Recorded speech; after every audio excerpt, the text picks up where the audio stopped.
Hukumpeta rural మండల పరిషత్ కార్యాలయంలో MPDO Sunil Armstrong ఆధ్వర్యంలో సత్యసాయి ధ్యాన మండలి అధ్యక్షులు గుత్తుల వీరభద్రరావు అడ్వకేట్ గుణపర్తి ఆదిలక్ష్మి పర్యవేక్షణలో బాబా చిత్రపటానికి పూలమాలలు వేసి నివాళులు అర్పించడం జరిగింది. అనంతరం కేక్ కట్ చేసి జ్యోతి ప్రజ్వలన చేశారు. ఈ కార్యక్రమంలో rural tahsildar Srinivas, MEO Tulasidas, deputy MDO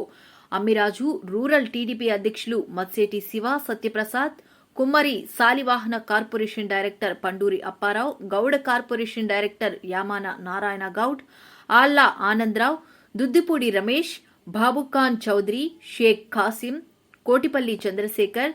ఆళ్ల విఠల్ రాయుడు, సునీల్, నాళ్ల రమేష్, యాళ్లపు పాండురంగారావు, బొబ్బిలి రామకృష్ణ, యార్లగడ్డ వెంకన్న, కురుమల్ల చక్రయ్య,